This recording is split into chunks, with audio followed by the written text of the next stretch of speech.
Salam şagirdlər. Bugün mən sizə Rusiyanın Azərbaycanda müstəmləkə rejiminin yaradılması və yaxud da komendant idarə üsulu mövzusunu izah edəcəm. Deməli, Rusiya Azərbaycan xanlıqlarını işğal etdikdən sonra komendant idarə üsulu yaratdı. Rus qoşunlarına qarşı şiddətli müqavimət göstərən Gəncə, Dərbənd, Bakı xanlıqları dərhal ləğv edildi.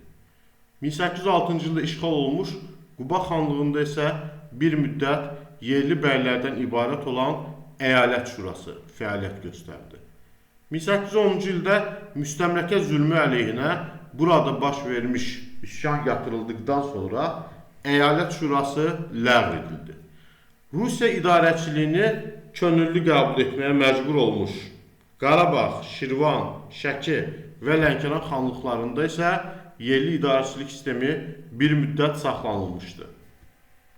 Azərbaycan xanlıqlarının ləğv edilməsinin xronoloji ardıcıllığı 1804-cü ildə Gəncə xanlığı, 1806-cı ildə Bakı və Dərbənd xanlıqları, 1810-cu ildə Quba xanlığı, 1819 Şəki, 1820 Şamaxı, 1822 Qarabağ, 1826 Lənkəran xanlıqları, 1828 İrəvan və Naxçıvan xanlıqları. Onların ərazisində qondarma erməni vilayəti yaradılmışdı. Komendant idarə üsulunda vəzifə bölgüsü ən başda Qafqazın baş hakimi dayanırdı. Komendantlar isə Rus zabitlərindən Qafqazın baş hakiminin əmri ilə təyin edilirdi. Əyalətləri, dairələri və distansiyaları idarə edirdi. Komendant həm də məhkəmə hakimi idi. Digər aşağı vəzifə naib vəzifəsi idi. Naiblər mahalları, kəndxudalar isə kəndləri idarə edirdi. Onlar yerli bəylərdən təyin edilirdi, vergi yığırdılar, maaş almırdılar, bəzi imtiyazlara sahib idilər. Komendant idarə üsulu dövründə Azərbaycanın inzibati ərazi quruluşu iki yerə bölünürdü. 1. Müsəlman əyalətləri rəisliyi, 2. Hərbi dairə rəisliyi. Müsəlman əyalətləri rəisliyinə daxil idi Şəki, Şirvan, Qarabağ və Lənkəran əyalətləri. Bunun mərkəzi Şuşa şəhəri idi. Hərbi dairə rəisliyi mərkəzi Dərbənd şəhəri idi. Bura Bakı və Quba əyalətləri daxil idi. Bundan başqa distansiyalar vardı. Qazax, Borçalı distansiyalara çevrilmişdi. Dairələr isə Car Balakən və Yelizavetpol dairəsi idi. Komendant idarə üsulu dövründə məhkəmə sistemi, əyalət və şəhər məhkəmələri. Bunlar komendant tərəfindən idarə edilirdi. Hərbi səhra məhkəmələri. Burada həm də mülki cinayət işlərinə baxılırdı. Şəriət məhkəmələri öz səlahiyyətlərini itirərək yalnız evlənmə, boşanma və vərəsəlik işlərinə baxırdı. Rusiyanın Azərbaycanda yeritdiyi köçürmə siyasəti. Azərbaycan torpaqları işğal edildikdən sonra Azərbaycana ermənilər, ruslar, almanlar, qismən də aysorlar köçürüldü. Məqsəd özlərinə etnik dayaq yaratmaq və Azərbaycanın şərq ölkələri ilə ənənəvi əlaqəsini kəsmək, erməni vilayəti yaradaraq Azərbaycanla Osmanlı arasında, Türkiyə arasında bufer zona yaratmaq idi. Ermənilərin Qacarlar İranından Şimali Azərbaycana köçürülməsi əslində 1804-cü ildən başlayaraq mərhələ-mərhələ həyata keçirildi.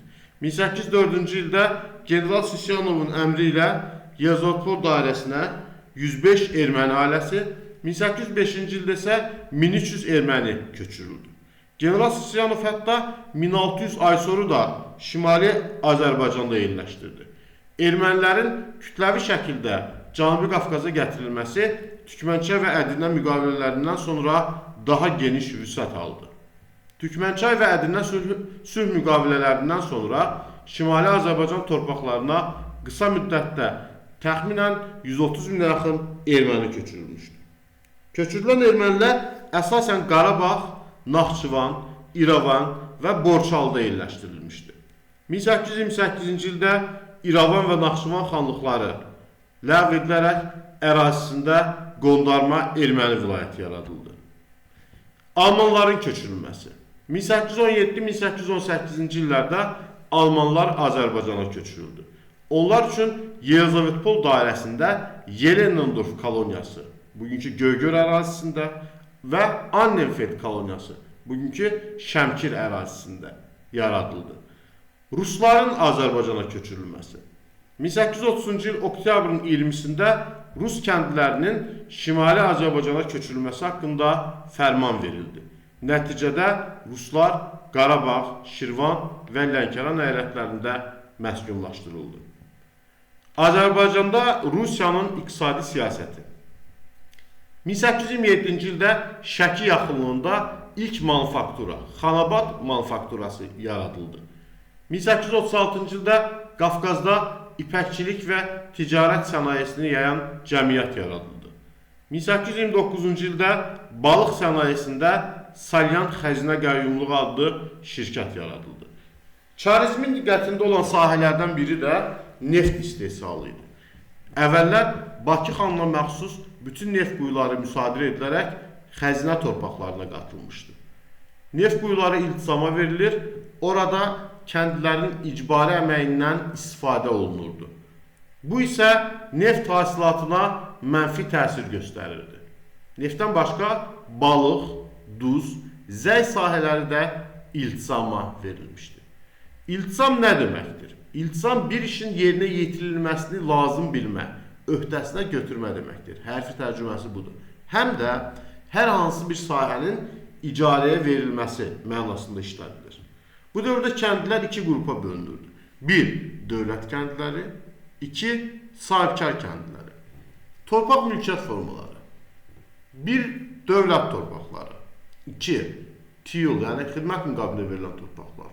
Əgər xatırlayırsınızsa, Səfəvilərin dövründən üzü bu tərəfə davam etmişdir. 3. Vəqf torpaqları. 4. Mülk və mülki xalisə torpaqları. Tiyul, çarzmə, sədaqətli xidmət edənlərə verilirdi. Vəqf, məscid və kilsələrə məxsus torpaqlar idi. Mülk və mülk xalisə isə yerli bəylərin və ağaların irsi torpaqları hesab edilirdi. Aparıcı vergilər yenə də malcəhət və bəhri olaraq qalırdı. 1821-ci ildə güzəştli ticarət tarifi verildi.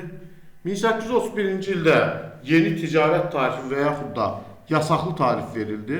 Bu tariflə Azərbaycana Avropa ölkələrindən məhsul gətirilə bilməzdi və nəticədə keyfiyyətsiz rus məhsulları Azərbaycan bazarına daxil oldu. 1836-cı ildə rəhdari, yəni daxili gömrük rüsumu vergisi ləğv edildi. 1839-1843-cü illərdə pul islahatı keçirildi. 19-cu əsrin ortalarında kəndinin ödədiyi natural vergilər isə pul vergisi ilə əvəz edildi.